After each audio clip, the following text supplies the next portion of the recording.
Bonjour à tous et bienvenue dans ce deuxième tutoriel d'Excel dans lequel je vais vous parler des formats des calculs et de quelques formules de base.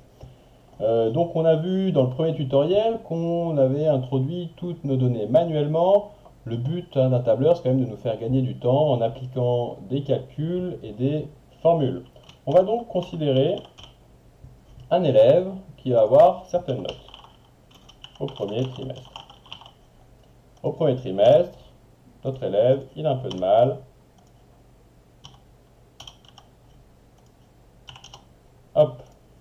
Donc on a rentré les notes au premier trimestre, on va vouloir calculer la somme des notes. Pour indiquer à Excel qu'on va faire un calcul, toujours on commence par le symbole égal. Et puis ici on veut faire une somme, le symbole de l'addition c'est le plus. 8 plus 7 plus 9 plus 10. J'ai calculé la somme des notes. Je veux maintenant calculer la moyenne des notes.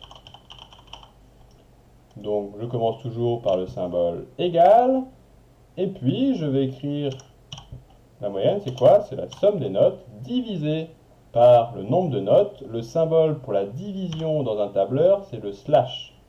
34 slash 4, ça veut dire 34 divisé par 4. J'avais 4 notes, la somme des notes était 34. Je vais donc calculer la moyenne. On va considérer les notes du second trimestre. Donc, je vois ici que ça dépasse un peu, je peux ajuster ma cellule ici, hop, pour que ça rentre. Note du second trimestre, on a un peu progressé, 10, 11, 11, 13. Je veux faire encore une fois la somme des notes, je vais donc écrire égal, toujours, 10. Et puis ici j'ai 2 fois 11, donc je vais vouloir faire une multiplication. Le symbole de la multiplication, c'est l'étoile. 2 fois 11, ça s'écrit 2 étoile 11 plus 13. J'appuie sur Entrée, j'ai fait le calcul. Si jamais je veux retrouver le calcul qui avait été effectué dans ces cellules, dont je n'ai plus que le résultat à l'écran, ici je clique sur une cellule, on voit que ce calcul il est écrit là-haut dans la barre des formules telle que je l'ai tapé. Je veux calculer la moyenne, donc égale, encore une fois, 45, je veux diviser donc slash 4 notes, j'ai calculé ma moyenne. Le troisième trimestre. Au troisième trimestre, on progresse encore un peu.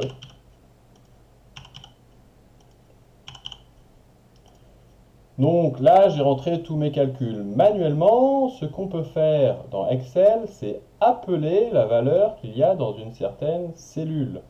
On a vu dans le premier tutoriel qu'une cellule était identifiée par son adressage. Ici, par exemple, la première note du troisième trimestre est dans la cellule D2. Je peux donc, au lieu d'écrire 12, écrire égal D2.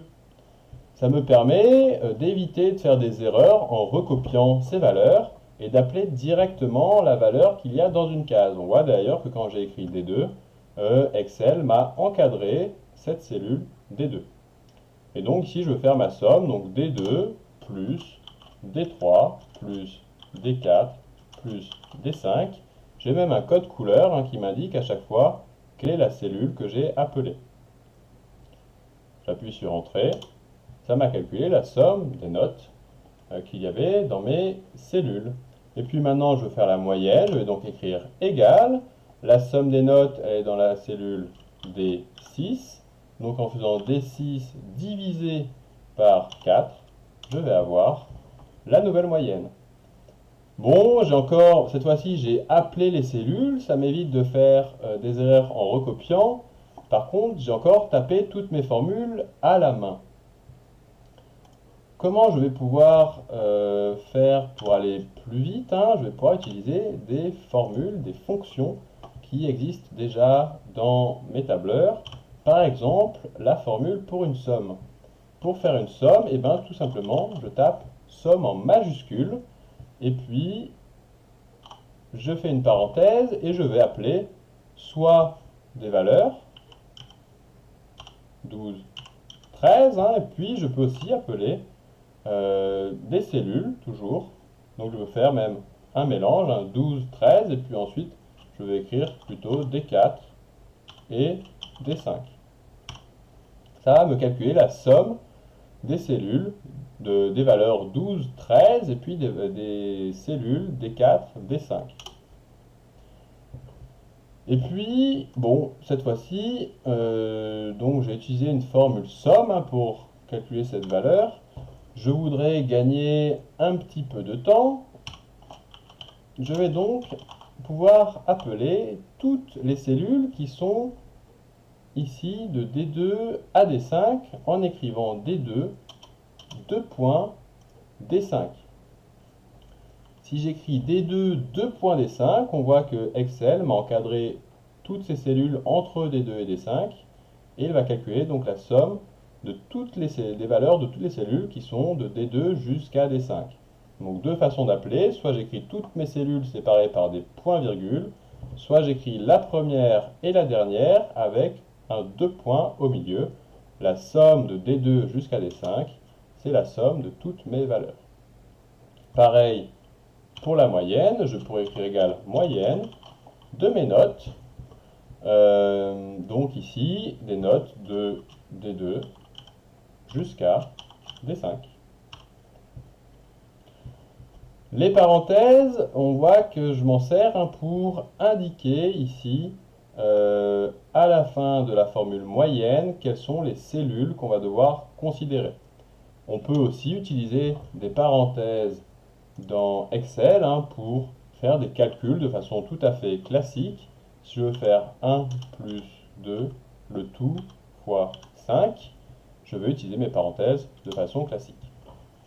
Sinon, à la fin d'une formule, j'écris une parenthèse pour indiquer quelles sont les cellules que je vais appeler, donc ici toujours D2, D5.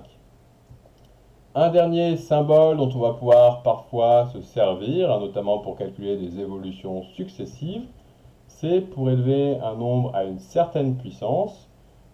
Si je veux calculer la puissance d'un nombre, je vais utiliser le symbole petit chapeau. Donc, je veux calculer, par exemple, j'avais une évolution de 5%, donc un coefficient multiplicateur de 1,05. J'ai eu cette évolution 4 années de suite, du coup le coefficient multiplicateur, ça sera 1,05 puissance 4. Ce terme, pour écrire une puissance, je vais faire ce petit chapeau. 1,5 chapeau 4, ça veut dire 1,05 puissance 4. Je n'oublie pas toujours le symbole égal, sinon si j'appuie sur Entrée, je garde cette valeur ici telle qu'elle était entrée, et ça ne m'effectue pas le calcul. Pour qu'un calcul soit effectué, symbole égal, 1,05 puissance 4, Excel effectue le calcul. Voilà pour ce second tutoriel, donc sur les formules, sur l'appel d'une cellule, et puis sur les différents formats des calculs avec les différents symboles, plus pour l'addition, étoile pour la multiplication, slash pour la division, le chapeau pour la puissance, sans jamais oublier ce symbole égal pour indiquer qu'on va effectuer un calcul. On se retrouve dans les tutoriels suivants pour voir les différents types d'adressage pour appeler nos cellules dans les formules.